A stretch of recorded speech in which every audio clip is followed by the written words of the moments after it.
యెషయా గ్రంథం 45, 22, 23 వచనాలు అందరం కలిసి చదువుదాం.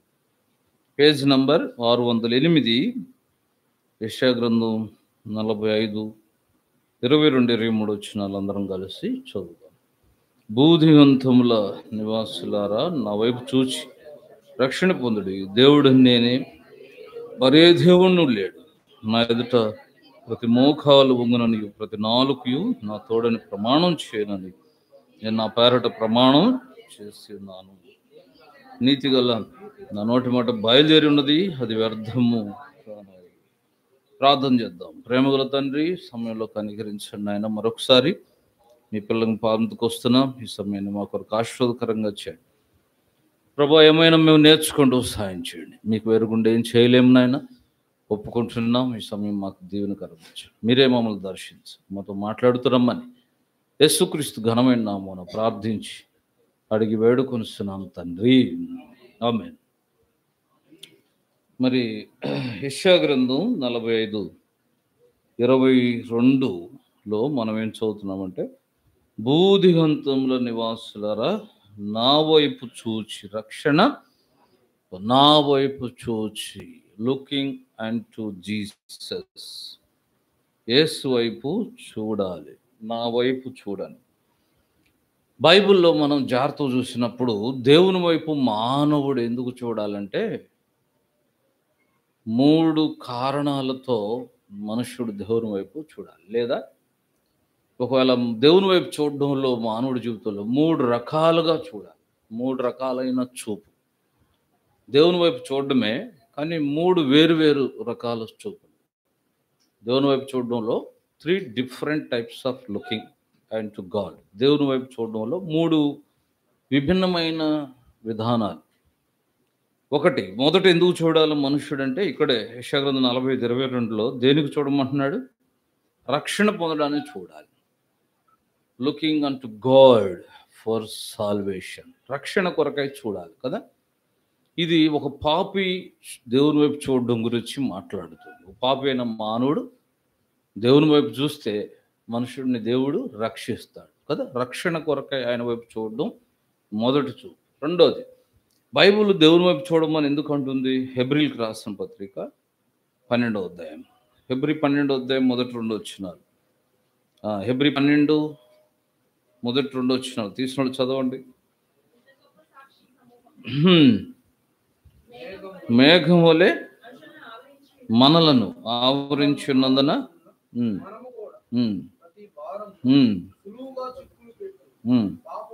విడిచిపెట్టి విశ్వాసమునకు కర్తయు దానిని కొనసాగించువాడినైనా యేసు వైపు. ఇక్కడ చూడండి, ఏడ కూడా చూచుటే. ఇదేం చూచుట? యేసు వైపు చూచుట. అది ఆయనే. ఇందా చెప్పుకున్నాం కదా, యేసు ఆయనే, తండ్రి ఆయనే, పరిశుద్ధాత్ముడు ఆయన. అక్కడ దేనికి చూడాలి? యెషయా గ్రంథం 45, 22లో రక్షణ కొరకు మానవుడు దేవుని వైపు చూడాలి. ఇక్కడ ఎందుకు చూడాలి? విశ్వాసమున కర్తయు, అది సంగతి. విశ్వాసి తన విశ్వాసం కొనసాగించుకోవడానికి కూడా యేసు వైపు చూడాలి. అక్కడ ఎందుకు చూడాలి? విశ్వాసం మొదట తెచ్చుకోవడానికే, విశ్వాసం అవడానికే చూడాలి. ఇక్కడ ఎందుకు చూడాలి? విశ్వాసం అయినాక చూడాలి. విశ్వాసి తన విశ్వాసం కొనసాగించడానికి, to become strong and to walk and to run, పరిగెత్తడానికి చూడాలని కూడా చెప్పొచ్చు. అక్కడే ఉంటుంది. యేసు వైపు చూస్తూ మన ఎదుట ఉంచబడిన పందెములు ఓపికతో, ఇట్స్ లుకింగ్ ఫర్ రన్నింగ్. పరిగెత్తాలంటే ఆయన వైపు చూడాలి కదా. ఒక పరిగెత్తేవాడు ఎక్కడ చూస్తాడు? వెనక పరిగెత్తేవాళ్ళు అవి చూసుకుంటూ వెళ్తాడా? లేకపోతే పక్కలను ఏమో అమ్ముతున్నారో అవి చూస్తాడా? అవి చూడు కదా. ఎక్కడ చూస్తాడు? కింద చూస్తాడా? కింద చూసుకుంటూ పరిగెత్తాడు, బోర్లో పడతాడు అవసరం. సో గురి వైపు చూస్తాడు కదా. అందుకే పౌలు గారు కూడా అంటాడు, ఫిలిప్పీలకు రాసిన పత్రిక అపొస్తలుడైన పౌలు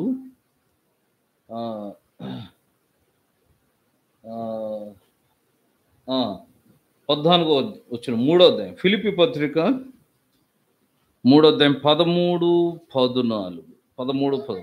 ఫిలిప్పీ 3వ అధ్యాయం 13, 14. సోదరులారా, నేను ఇదివరకే పట్టుకొని ఉన్నానని తలంచుకొనను. ఇది చాలా ప్రాముఖ్యం. అలా అనుకోకూడదు. ఏమనుకోకూడదు? నేను ఇదివరకే పట్టుకొని ఉన్నానని తలంచుకోడు. చాలాసార్లు ఇది చాలా నష్టం చేద్ది. అంటే పట్టుకొని ఉన్నానంటే నేను ఆల్రెడీ పట్టుకున్నాను, గెలిచాను, పొందుకున్నాను, నేర్చుకున్నాను, ఎరుగుదును. అది చాలా నష్టం చేస్తుంది. అందుకే 1 కొరింథీ 10:12లో తాను నిలుచున్నాను తలంచుకున్నవాడు పడకున్నట్లు, అంటే అక్కడ ఏమని చెప్తుందో తెలుసా? జాగ్రత్త చూస్తే అసలు నిలుచున్నాను అనుకోవడం కాడ నుంచే పడడం జరుగుతుందని. అప్పటి నుంచో ఒరుగుతుంది అనమాట పడ్డం. అంతకుముందు బాగానే నిల్చున్నా అనుకోవాడు.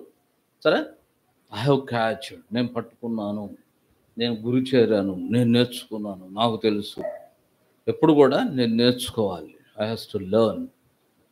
కాబట్టి అందుకే నేను ఏమన్నాడు ఇక్కడ ఫిలిప్పీ 3:13లో, సోదరులారా నేను ఇదివరకే పట్టుకొని ఉన్నానని తలంచుకొనను, అయితే ఒకటి చేయుచున్నాను. ఏంటి?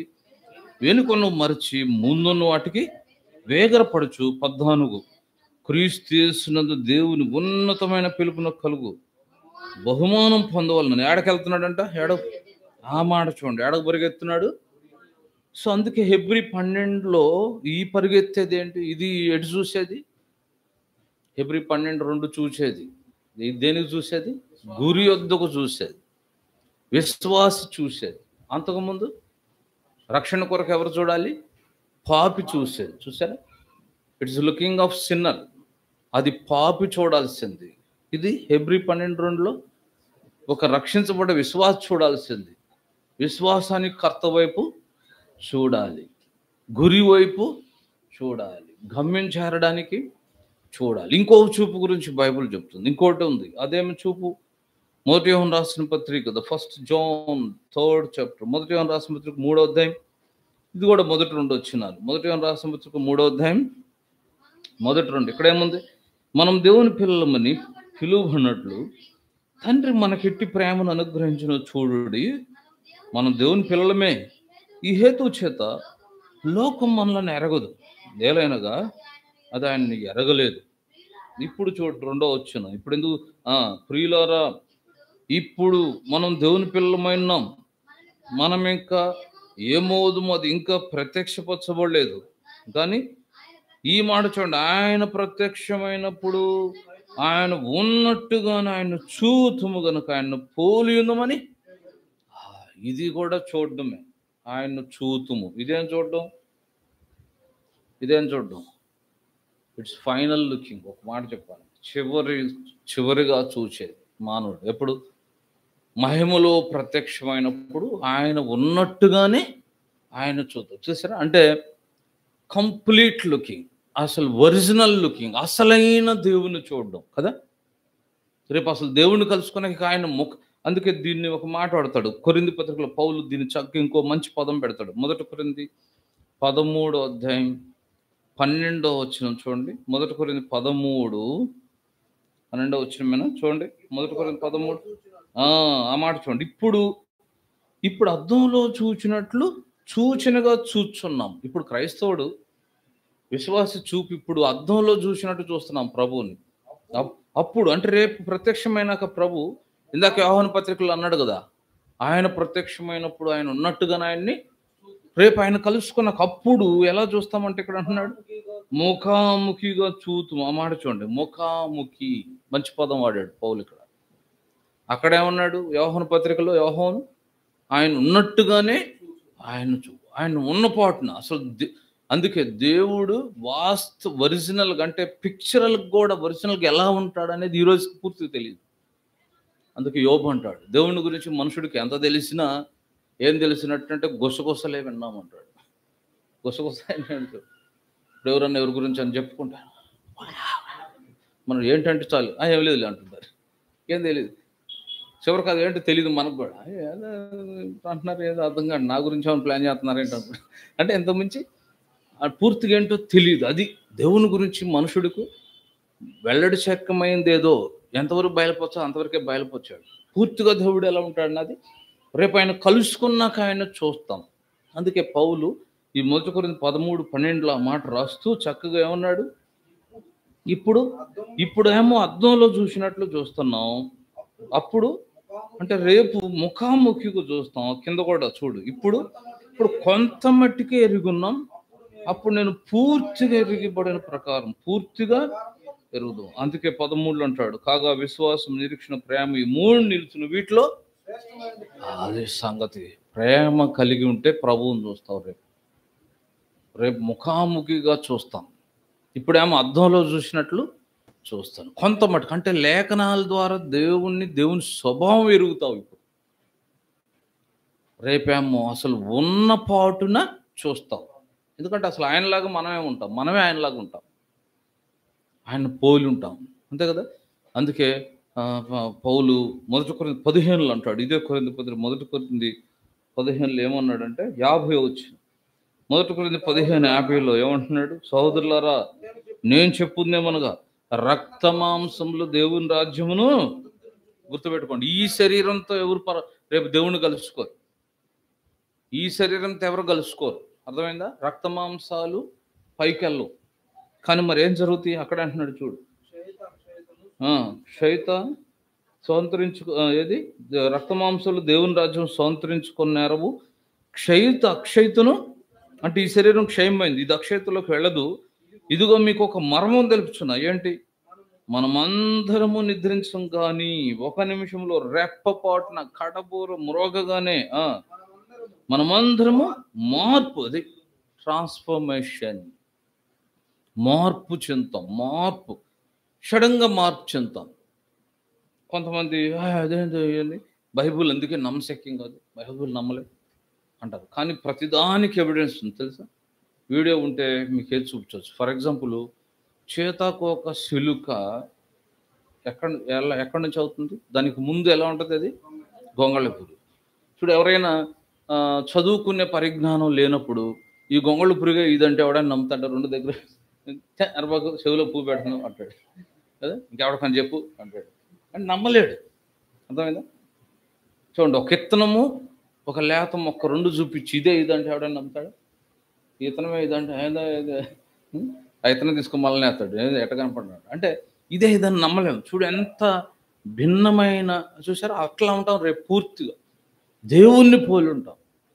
ఇది వేరు, ఇది ఇత్తనం, అది లేత మొక్క, ఇది సీతాకోశులకు బ్రతుకు కదా, ఇది అసహ్యమైందే.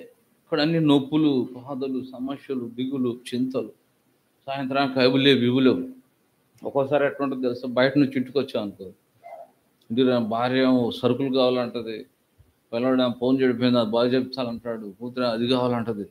ఎన్ని చూస్తే పెళ్ళిని చేసుకున్నారు బాబు, ఇంటి రాకుండా బాగుండు, అటు నుంచి అటు ఒక్కోసారి చూడండి, అసలే నాకు పరిచర్య ఒక పక్కకి ఇది ఒక జంజాటం అనమాట. అసలే వీపీఎస్ డబ్బులు అంటే నేను ఫోన్ బాగా చేసుకోమంటే అక్కడ అదొక పెద్ద ఖర్చు. నా ఫోన్లో ఒకటి చెప్పింది, ఆడకెళ్ళి నాకు ఇంకో రేటు తీసుకుంది. మళ్ళీ మా అమ్మాయి పేరు చెప్పినా కూడా మరి ఎందుకు ఎక్స్ట్రా తీసుకుని మానేసినందుకు మరి అది జరిగింది. ఒకటి కాదు అసలు, అదే నేను ఒక్కోసారి అది అనిపిస్తుంది, ఈ ఆడవాళ్ళకి వాళ్ళకంత తృప్తి ఎన్నన్నా చేయని, నువ్వు ఇంట్లో విషయాలు మాత్రం పట్టించుకో, ఊరంతా చేస్తాను. నేను అందుకే ఫస్ట్లో పెళ్ళి లేకుండా ఉండాలనుకోండి, శుభ్రం పరిచయం వరకే చూసాను. నాకు ఎంతవరకు కావాలి, ఒక ముద్ద జానడు పట్టచాలు, మీరు దేవుని పిల్లల్ని ఎక్కువ ప్రేమించవచ్చు. ఇదో పెద్ద రిస్క్. కాకపోతే మళ్ళీ మన తల్లిదండ్రులు వద్దనుకుంటే మనం ఉండేవాళ్ళం కాదు కదా, భూమి మీదకి ఎవరైనా దేవలేదు మన పరిచయం. కాబట్టి ప్రేమ ద్వారా ఇది జయించాలి ఇవన్నీ. కాబట్టి బైబుల్ ఇది 3వ రకమైన చూపేంటి, దేవుణ్ణి ఉన్న పాటున ఆయన ఉన్నట్టుగానే ఆయన చూస్తాం. It's final looking. సో ఈ ఫైనల్ చూచేది జరగాలంటే, 3వ చూచేదానికి వెళ్ళాలంటే, దేవుణ్ణి ఉన్నట్టు దేవుడు వల్లే నువ్వుండి ఆయన ఉన్నట్టే రేపు నువ్వు దేవుణ్ణి చూడాలంటే నిజంగా ఆశ. 2వ చూసేది జరగాలి. 2వ చూసేది ఏంటి, విశ్వాసంతో గురి వైపు చూసేది కదా, యేసు వైపు చూసేది, పందెములు పరిగెత్తుతా చూసేది, పరిగెత్తుతా యేసు వైపు చూసేది జరగాలి. పరిగెత్తుతా యేసు వైపు చూసే విశ్వాసిగా మారాలంటే దానికి ముందు మొదట చూడాలి. అదేం చూడాలి, దేవుని రక్షణ కొరకే దేవుని వైపు చూడాలి. అదేగా యెషయా గ్రంథం 40:22 ఏమన్నాడు, భూదిగంత నివాసులారా నా వైపు, ఇదందరి కొరకు, ప్రతి పాపి చూడాల్సింది. అందుకే బైబుల్లో సర్వలోకాన్ని అందరిని పిలుస్తున్నాడు. అపోస్తల కార్యం 10:36 ఏముంది అక్కడ, యేసుక్రీస్తు అందరికీ ప్రభు. చూసారా, బైబుల్ ఎక్కడ కూడా కులము, ప్రాంతం తెలియక ఏదేదో వాగుతాడు. యేసు ప్రభు యూదుల దేవుడు, మన దేశం కాదు, దేశాలుగా విడగొట్టాడు, మనుషులు విడగొట్టుకున్నారు. ఇవన్నీ ఏమంటారంటే పరిపాలనా సౌలభ్యం కొరకై ప్రపంచం ఖండాలుగా, ఖండాలు దేశాలుగా, దేశం రాష్ట్రాలుగా, రాష్ట్రాలు జిల్లాలుగా, జిల్లాలు మండలాలుగా, మండలాలు ఇక అవసరమైతే ఎలక్షన్ పరంగా చూస్తే ఇది అంటారు కదా, ఎమ్మెల్యేది ఏమంటారు, నియోజకవర్గాలు, నియోజకవర్గాలు ఇంకా మండలాలు, మండలాలు వార్డులు, వార్డులు మండలాల్లో గ్రామాలు ఉంటాయి, నిజమే, గ్రామాల్లో వార్డులు, వార్డుల్లో వీధులు, వీధుల్లో మళ్ళీ డోర్ నంబర్, ఆ డోర్లో నీ పేరు సన్నాప్, మీ దగ్గర ఉత్తరం రావాలంటే ఇన్నుండే కాకపోతే ఆశయకండి ఏం రాయవాలి అడ్రస్లో. ఇవన్నీ for the convenience of ruling అనమాట, పరిపాలన సౌలభ్యం కొరకు ఏర్పడ్డాయి. అంతేగాని ఇప్పుడు 2 కాలనీలు పేరు పెట్టింది పొద్దున్నేసి కర్రలు తీసుకెళ్తే అనుకోమని కాదు. అదే పని అయితే మిగిలిన పనులు ఎప్పుడు చేయాలి, వ్యవసాయం ఎప్పుడు చేయాలి, అన్నం తింటాం ఎప్పుడు తినాలి, గొడవల కోసం కాదు. తెలియక మా రాష్ట్రం, మీ రాష్ట్రం, తెలంగాణ రావద్దంటే తెలియక ఈ మధ్య అంటే తెలియక కాదు, వాళ్ళ స్వార్థం వాళ్ళది. ప్రజలను పెచ్చోళ్ళని చేసి వాళ్ళు సీట్ ఎక్కాలి పదవులని, మన ఇండియా వేరే దేశం బోర్డు తప్పుకోవడానికి. వాళ్ళు లేకుండా మనం లేకుండా వాళ్ళు. ఇప్పుడు పొడుతాం మంచిదేలే, కానీ ఇక నేనే నాదే డబ్బా, మా నాన్నే డాక్టర్, ఎవడు లేడు, అంతకుముందు డాక్టర్లు కాదు పిచ్చోళ్ళు అంటే అది తప్పు కదా. వాళ్ళ దగ్గర నుంచి వీళ్ళు నేర్చుకున్నారు. మంచిని మంచిగా ఒప్పుకోవాలి, శత్రువు అయినా నిజం మంచి చెప్పాలి. ఇవన్నీ పరిపాలన సౌరభ్యం కొరకు విడగొట్టబడ్డాయి అంతవరకే, కానీ ప్రపంచం అంతటికి ఒకే దేవుడు. అందుకే బైబుల్ భూదిగంత నివాసుడు, యేసుక్రీస్తు అందరికీ ప్రభు. అందుకే రోమా 3:23 కూడా ఏమంటుంది, ఏ భేదం లేదు, అందరూ పాపం చేశారు. రోమా 3:11 ఏమంటది, రోమా 3:11 అంటే బైబుల్ అంతా అందరనే మాట్లాడుతుంది. చూడండి రోమా 3:11 అక్కడేమన్నాడు, నీతిమంతుడు లేడు, ఒక్కడును లేడు, గ్రహించువాడు ఎవడును, అందరూ, ఆ మాట చూడండి 12వ వచనం, అందరూ త్రోవ తప్పి చాలు. యెషయా గ్రంథం 53:6 ఏమంటది, మనమందరము గొర్రెల వలె త్రోవ తప్పవుతుంది. ప్రసంగ గ్రంథం 7వ అధ్యాయం 20వ వచనం ఏమంటది, భూమి మీద మేలు చేయొచ్చు ఉండు నీతిమంతుడు ఒక్కడైనను లేడు. కాబట్టి అందరూ మరి 14వ కీర్తనలో కూడా ఏమంటాడు, 14వ కీర్తన 3వ వచనం చూడండి, 14వ కీర్తన 3వ వచనం అక్కడ ఏమంటాడు, అందరూ దారి తొలగి. 53వ కీర్తనలో ఏమంటాడు, 53వ కీర్తన ఆట కూడా 3వ వచనం, వారందరూ దారి తొలగి బొత్తిగా, అందరూ పాపం చేశారు, అందరూ తొలగిపోయారు, అందరూ చెడి ఉన్నారు, అందరి కొరకు వచ్చాడు. అందుకే ఆయన అందరికీ దేవుడు, అందరినీ పిలుస్తున్నాడు, అందరినీ ప్రేమిస్తాడు. సిలువలో ఆయన అందరి కొరకు చనిపోయాడు, అందరి కొరకు రక్తం కార్చాడు, అందరిని ఆహ్వానిస్తున్నాడు. మత్తయి 11:28 ఏమన్నాడు, ప్రయాసపడి భారం మోసుకొని సమస్త జనులారా అన్నాడు. చూసారా, ఇండియా వాళ్ళు, అమెరికా వాళ్ళు కొద్దిమందినే పిలిచినట్టు మన పరిస్థితి ఏంటి, అందరు చూసారు. అందుకే చూడండి, కొంచెం నిస్వార్థంగా పాలన చేసేవాడు ఎప్పుడైనా చూడు అందరికీ ఇస్తాడు. అంటే అర్హత, అందరంటే మళ్ళీ అందరికి ఇచ్చేయకూడదు పథకాలు, అది కూడా తప్పే, ధనవంతుడికి ఇస్తే తప్పే.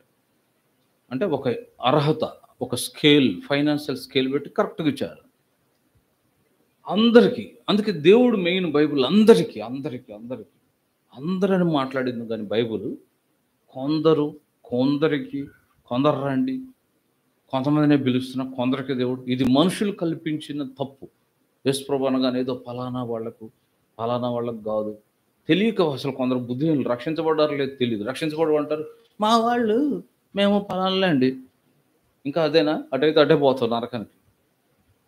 అది తీసేయాలి, అది అసైన్స్ దగ్గర కాదు. అవి మనుషులు, ఒక పాట ఉంటుంది కదా, కులములు స్వార్థుల కల్పన గాని, కులములు స్వార్థుల కల్పన గాని, పరలోకమిడిన పద్ధతి కాదు, పరలోకమిడిన పద్ధతి కాదు, యేసు ప్రభువేగాక. వసుధలో రక్షకుడే లేడు, వసుధలో రక్షకుడే లేడు. కులములు స్వార్థుల కల్పన. ఏంటంటే నేను చిన్నప్పుడు ఒక ఆయన చెప్పాడు, ఒక మాస్టర్, ఇవన్నీ బ్రాహ్మణుడు చేశాడు, ఆ పని చేయకుండా గుళ్ళో దూరి వీళ్ళందరూ పని చేయండి అంత మళ్ళీ కలుసుకుంటూ ఈయన గుర్తిస్తారేమోనని వాళ్ళు ఒక పని పెట్టి అది కులంలో తగ్గొట్టి నీ వృత్తి ఎంతకాలమే నీ పిల్లలు బట్టి మొత్తం ఇదే చేయాలి, మిగిలిన పనులు చేయకూడదు, ఎందుకు వాటిలోకి వచ్చి సంపాదిస్తారు. మళ్ళీ వీళ్ళందరూ కష్టపడి సంపాదించుకుని తెచ్చి ఈయనకి ఇవ్వాలి, ఈయన పనికి వెళ్ళాడు, చక్కగా గుళ్ళో కూర్చుని లోపలికి వెళ్ళి వచ్చేవాళ్ళని పాడు చేస్తూ ఉంటాడు, రకరకాలు. కాబట్టి ఇది మనుషులు స్వార్థుల కల్పన. నిజంగా చెప్పాలంటే వృత్తిపరమైన పని వేరు. ఇప్పుడు ఈయన మైక్ పెడుతున్నాడు ప్రస్తుతం, ఇప్పుడు ఏమనాలి, మైక్ ఆపరేటర్ అంటాం. ఆయన సంతానం మొత్తాన్ని మైక్ ఆపరేటర్ ఒక జాతిని చేసి పడేటట్లు అట్లా చేశారు. బట్టలు చాకలి బైబిల్లో రాయబడి ఉంది. వర్క్ పరమైన ప్రొఫెషన్ వేరు. బట్టలు ఉతుకువాడు ఎవరైనా, నేను ఉతికేటప్పుడు నేను చాకలిని చెప్పు దిగిపోయింది కుట్టుకుంటుంటే అప్పుడు అదే అంటే పనిపరమైన విభజన వేరు. పని విభజనను తీసుకెళ్ళి కాస్ట్గా అంటగట్టి తరతరాలు అందులో బతకుండా అనేది, ఇది తెలియకుండా వెళ్ళడం, నాశనం చేయడం, మనిషిని ఎదగకుండా చేయడం. ఈ ములకంపలు లాంటివి వీటిలో పడేశారు. దేవుడు వీటన్నిటి నుంచి విడుదలిస్తున్నాడు. అందుకే మొదటి చూపు రక్షణ కొరకై చూపు. యెషయా 45:22 భూదిగంత నివాసులారా నా వైపు చూసి అందరిని పిలుస్తున్నాడు. కాబట్టి ఇది రక్షణ కొరకు ప్రభు వైపు చూసేది. ఈ మొదటి చూపులో పాలు పొందిన వాళ్ళే రెండవ చూపుకు రాగలుగుతాం. రెండోది ఏం చెప్తుంది? హెబ్రీ 12:2 అక్కడేముంది? యేసు వైపు చూసి. ఇది చాలా ప్రాముఖ్యమైనది. మనకు మొదటి చూసాం, మంచిదే, రక్షణ కొరకు ప్రభు వైపు చూసావు, ప్రభు క్షమించాడు, యేసు రక్తాలు కడిగాడు, ఈ రోజును దేవుని బిడ్డవే, దేవుని కుమారుడు కుమార్తె, మంచిదే. ఎన్నేళ్ళు ఏంటంటే చక్కగా చెప్పుకుంటావు, 20 ఏళ్ళు 15 ఏళ్ళు 18 మంచిదే. మరి ఈరోజు నీ ఆత్మీయ జీవితం యేసు వైపు చూచుచూ కొనసాగుతుందా, లేకపోతే ఇంకా అటు ఇటు లోకము ఇంకెన్నో చాలా ఉంటాయి. మత్తయి 14 ఒక భక్తుడు యేసు వైపు చూడకుండా ఎటు చూశాడు? మత్తయి 14 మత్తయి 14 అధ్యాయం 14 అధ్యాయము 30 చూడండి. మత్తయి 14:30 గాలిని చూచి భయపడి ఎటు చూశాడంట? అది సంగతి. మనం చాలా యేసు వైపు చూడమంటే గాలిని చూస్తాం. వాస్తవానికి అక్కడ ఎదురు యేసు ప్రభు ఉన్నాడు. ఎవరు ఆయన రమ్మంది? సముద్రం మీద నడుస్తున్నాడు. 28 చూడండి. పేతురు, ప్రభువా నీవైతే నీళ్ళ మీద నడిచి నీ యొద్దకు వచ్చుటకు నాకు సెలవిమ్మని ఆయన తనెను.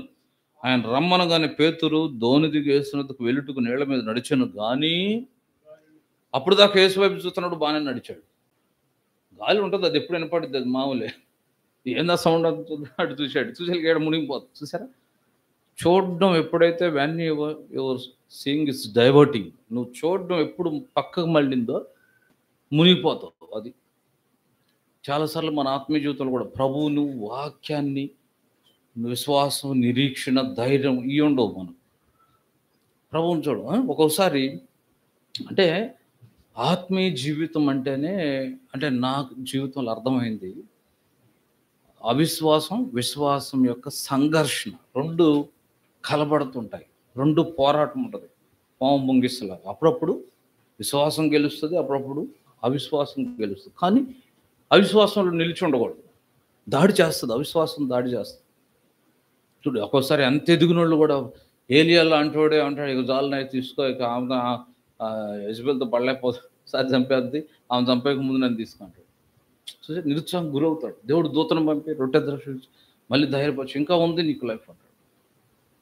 అదే అవిశ్వాసం. ఒక్కోసారి నాకు ఎప్పుడు మరి నిన్న కూడా అనుకుంటా, అంటే ఒక్కోసారి ఆదాయం ఖర్చులు ఎక్కువ ఇవన్నీ అవుతున్నప్పుడు అసలు పరిస్థితి ఏంటి. ఒక్కోసారి ఇక్కడ సంఘం చూస్తే ఇప్పుడు నేను వీబీఎస్ పెట్టా, మరి పాపం ఎవరన్నా నాకు తెలియకుండా రహస్యంగా ఖర్చు పెట్టారేమో సోదరులు, తెలియదు, నాకు తెలిసైతే ఎవరు చేయలేదు. ఇలాంటి చోట ఒకసారి ఖర్చు అవుతుంది. అసలు మరి పిల్లలు లేకపోతే అయ్యని వాళ్ళకేం అర్థమైతే ఏ కాడకు ఇదే అంటమే తప్ప అది ఆడి నుంచి వస్తాయని వాళ్ళకి తెలియదు.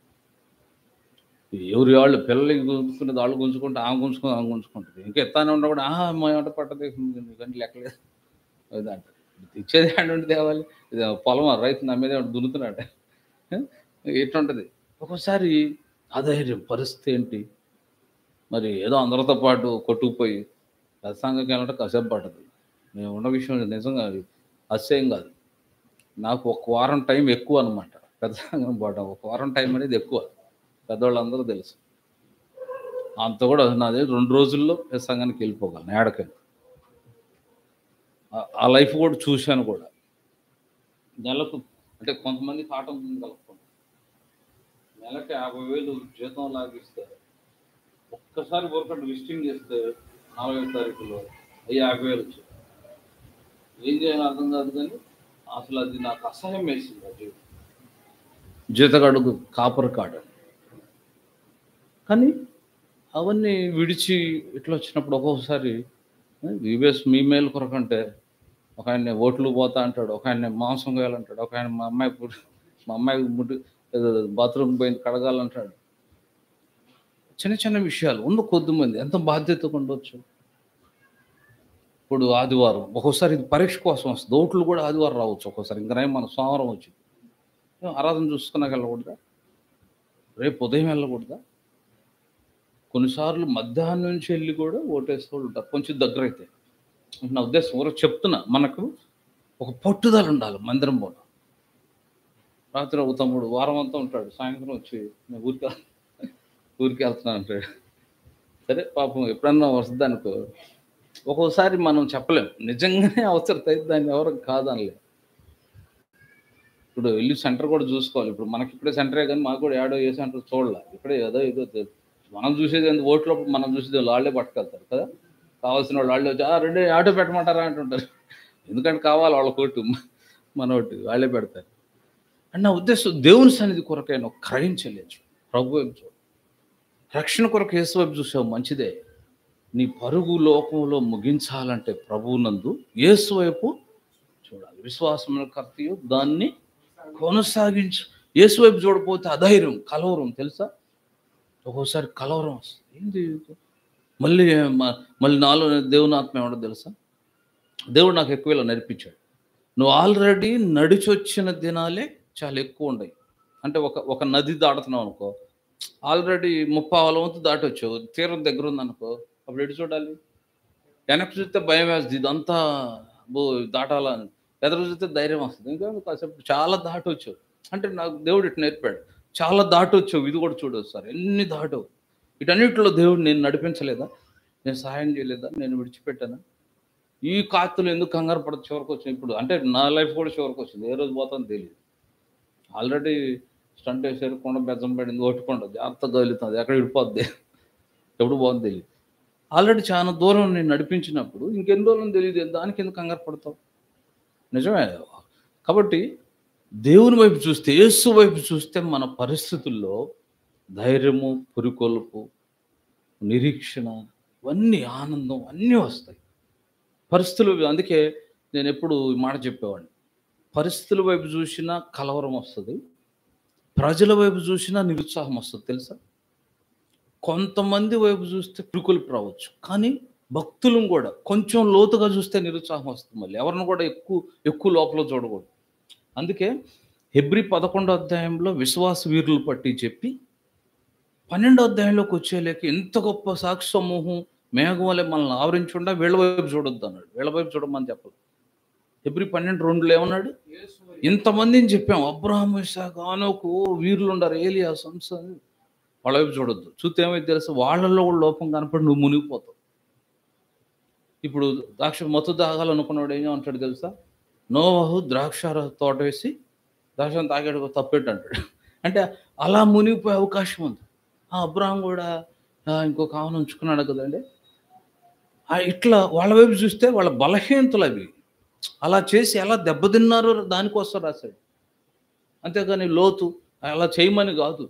అలా చేస్తే ఎలా నీ జీవితం ఎన్ని దెబ్బలు తినాలి, ఎంత ఎదుర్కోవాలి, ఎంత నష్టం, అవసరమైతే ఎలా పతనం చెందింది, దానికోసం రాయబడ్డాయి. అందుకే చూడండి, దైవజనులు కూడా కొంతవరకే చూడాలి, నేర్చుకునే విషయాల వరకే నేర్చుకోవాలి. లోతుగా చూస్తే ఎక్కడో అధైర్యం, లోపం, కొంత అపరిపక్వత ఉంటుంది కొద్దిగా ఎక్కడో చోట. అందుకే మనం చూడడం పరిస్థితుల వైపు చూసినా కలవర పెడతాయి, ప్రజల వైపు చూసినా ఎక్కువ చూసామంటే నిరుత్సాహం వస్తుంది నీకు. అరే నేనేదో అనుకున్నానన్న, అబ్బే ఇక నాకు మందిరానికి రావాలనిపించాడు, నేను ఎంతకాలం ఆయన నమ్మాను, ఆయన కూడా ఇది తిట్టన్నాడు. ఇటువంటి ఒక్కోసారి మనం అర్థం చేసుకోవడంలో కూడా తప్పు ఉంటుంది, అది వేరే విషయం. ఒకటంటే ఒకటైన పడి ఒకటి చెబుతూ ఒకటి అనుకొని ఒకటి ఇంకోటి రకంగా అర్థం చేసుకొని మనం తప్పుగా అంచనా వేసుకొని వాళ్ళని చూసి మునిగిపోతాం. అందుకే పేతురు యేసు ప్రభు వైపు చూసినంతసేపు బాగానే నడిచాడు నీళ్ళ మీద. నీళ్ళ మీద నడవడం సామాన్యం కాదు. ప్రపంచ చరిత్రలో ఆకాశం కింద భూమి పైన యేసు ప్రభు అంటే దేవుడు, సృష్టికర్త అయిన దేవుడు నడిచాడు. రెండోది మనుషుల్లో మనిషి అయి ఉండి నీళ్ల మీద నడిచిన మొదటి వ్యక్తి, ఆఖరి వ్యక్తి కూడా పేతురు, ఇంకెవడు నడవలేదు. అప్పుడప్పుడు నడుస్తామని చెప్తారు, నడుస్తారు, కానీ అవి జిమ్మిక్కులు. ఒకడు ఆ మధ్య నీళ్ళ మీద నడుస్తున్నాడు, నడిచాడు కూడా, అన్ని ఏర్పాటు చేసుకున్నాడు ఒక నదిలో. వాడు నడుస్తున్నాడు నీళ్ళ మీద, నడుస్తుంటే ఆ వీడియో కూడా ఉంటుంది యూట్యూబ్లో చూడు. వాడు అడుగులు వేస్తుంటే కిందగా కూడా అటు ఇటు ఈతేసేవాడు కూడా ఇల్లు వస్తున్నారు. అసలు విషయం ఏంటంటే ఆడు ఆ అడుగేసే దగ్గరల్లా ఒక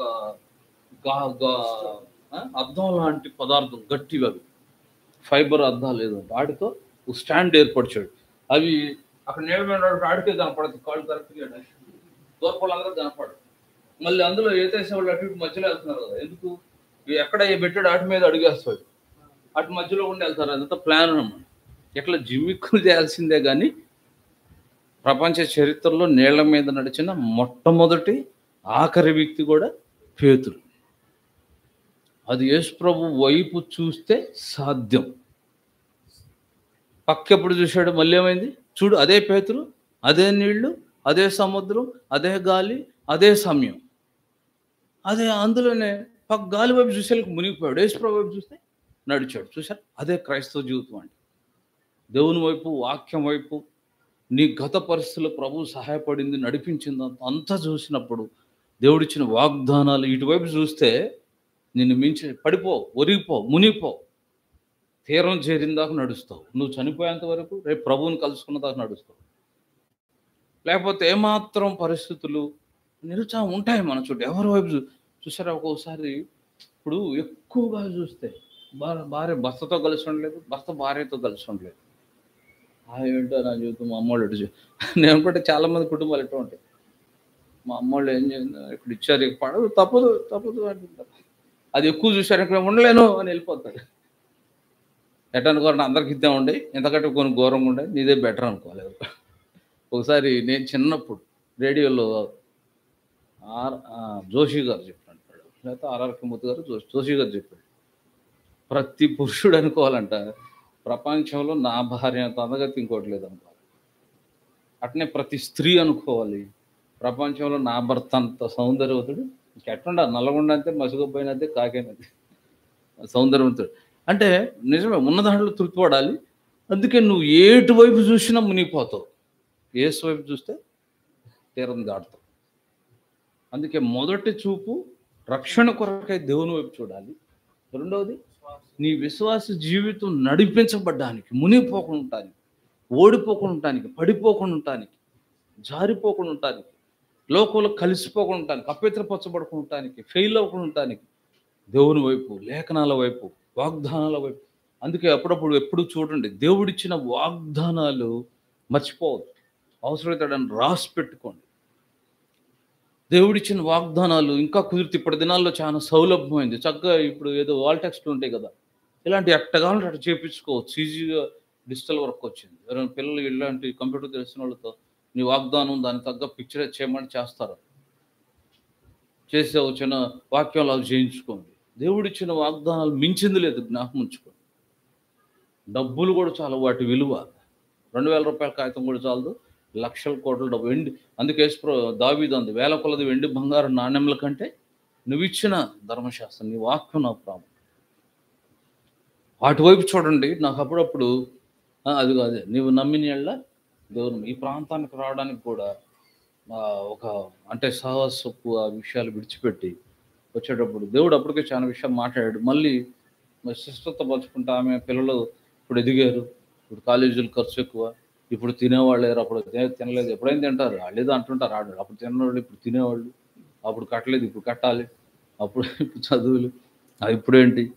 నేను ఒకటే చెప్పాను, నమ్మకం ఉంటే నేను ప్రభువుని వాగ్దానం నమ్ముతున్నాను, నమ్మకం ఉంటే నాతో, నమ్మకం లేకపోతే మీటికెళ్ళి దేవుడు నాకు ఇచ్చిన దాంట్లో కొంత పంపిస్తారు. పరిచయ వృద్ధి అని మళ్ళీ నమ్మకం కూర్తారు, అప్పుడు చేసుకుంటా అని చెప్పి, ఇక పోయినా పోతాడు కొంత పద వెళ్దాం అటువంటి. అందుకే ఆ వాగ్దానం కూడా దేవుడు చాలా సార్, నువ్వు నమ్మిన వాళ్ళ ఒకరోజు ప్రభు అదే అన్నాడు, నేను చెప్తున్నా, నేను మాట ఇస్తున్నా, నా మీద నమ్మకం ఉంటే రా, నా మాట నమ్మితే వస్తే నేను నా మహిమేంటి చూస్తాను, రాకపోతే నేనేం చేయలేను.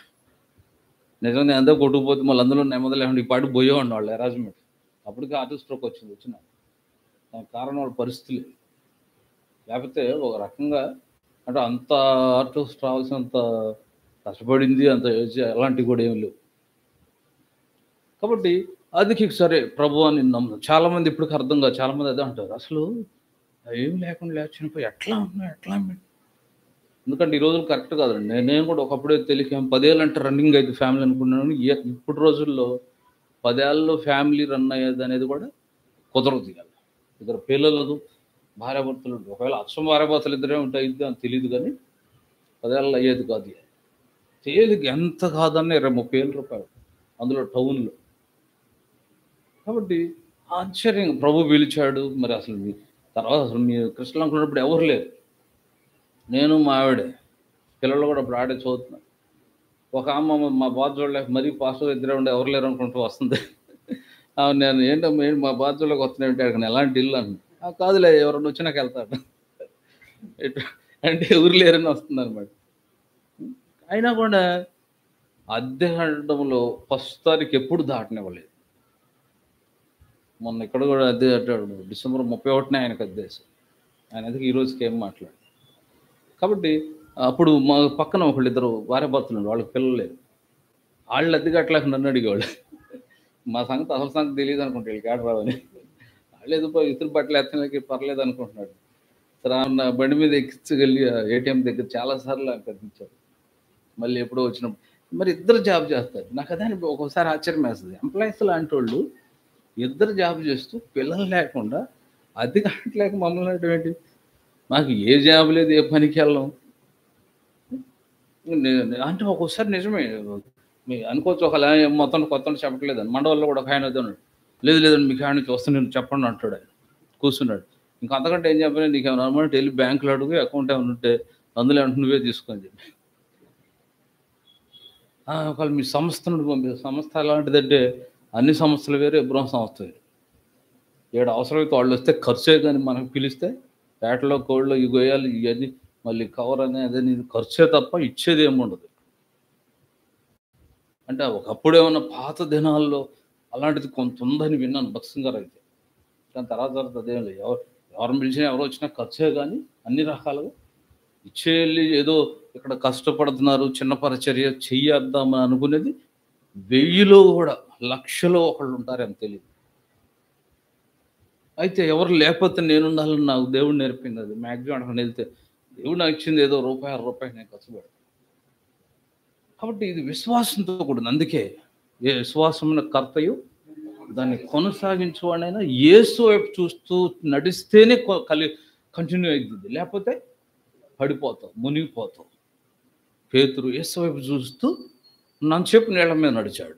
గాలిని చూసి ఉంటుంది, గాలి డిస్టర్బ్ చేసే గాలి ఉంటుంది. ఎప్పుడు ఏదో సమస్య వస్తుంది తెలుసా. ఒక్కోసారి ఏడ దొరకలేదనుకో, అయినా ధైర్యంగా పరిచయం ఏడ పెడతాడో తెలియదు. ఇప్పుడు మన ఉద్దరకం బండి వేసుకెళ్ళాడు, ఎక్కడేమైంది, ఏమవుతుంది, ఏం ఫోన్ వస్తుంది, కంగారు పడి వచ్చింది.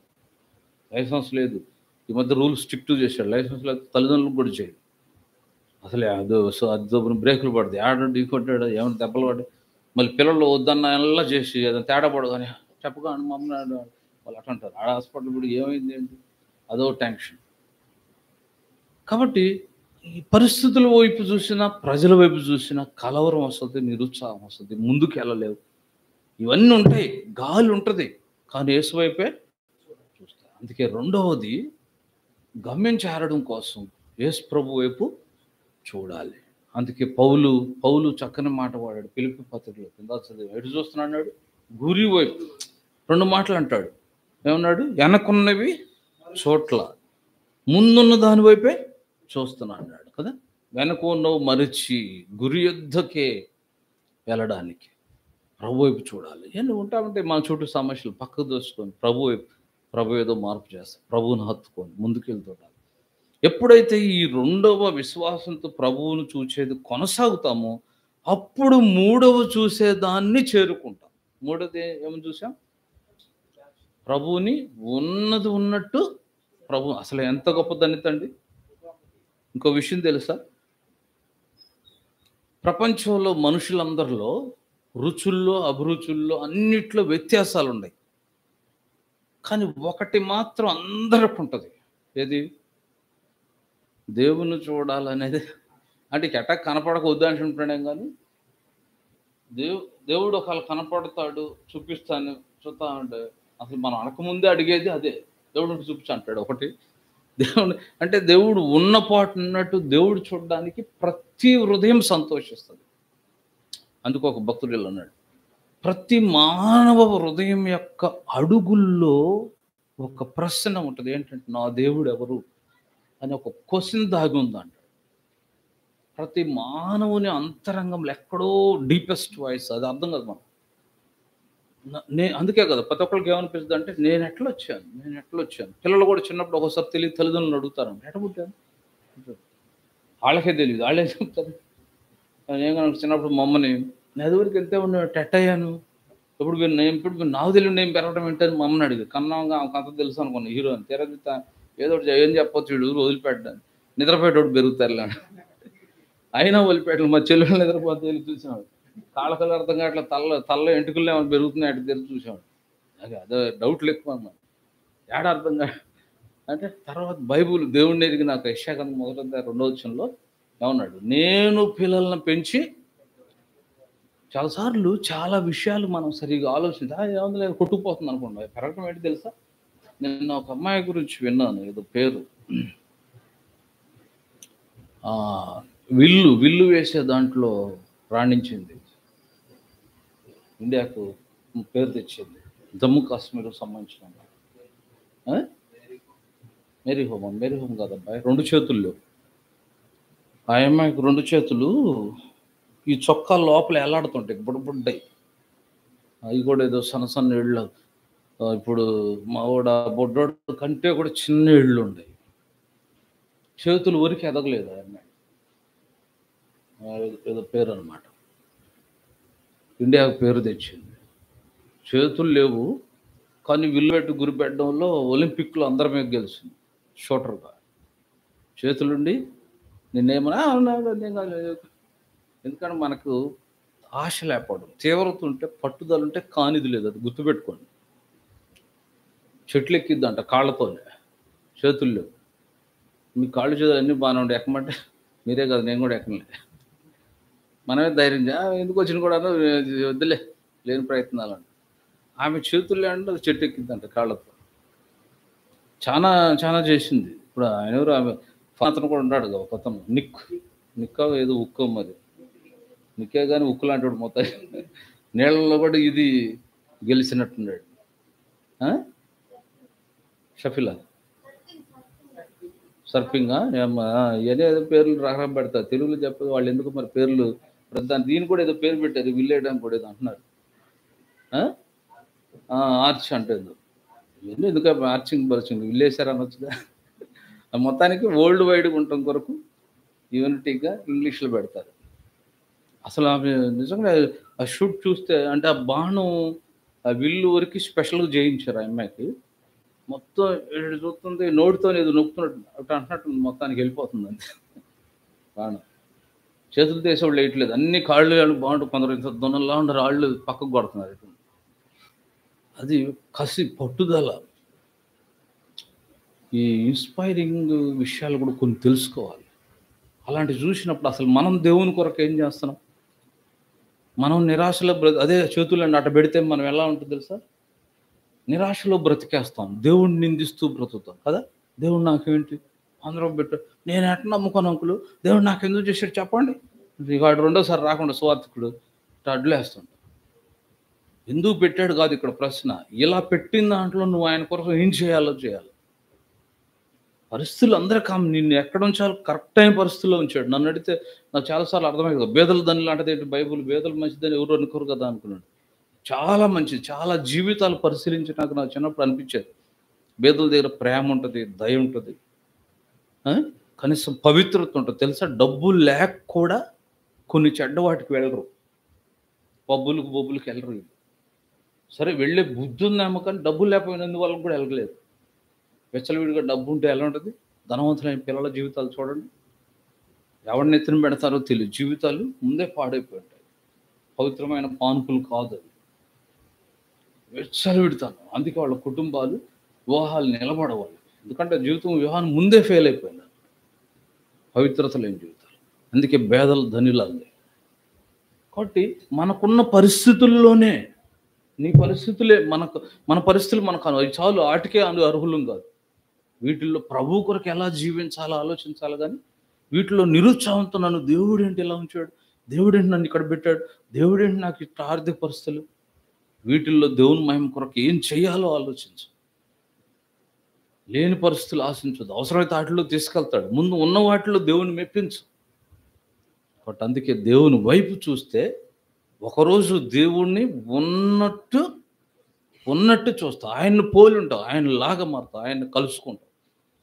అందుకే నేను ఎప్పుడు చెప్తా, దేవుణ్ణి రేపు కలుసుకోలేకపోతే, పరలోకం వెళ్ళలేకపోతే మిగిలిన భక్తి అంతా వేస్ట్. ఈవెన్ సేవ అనేది కూడా వేస్ట్. అన్నీ ఏదైనా వేస్ట్.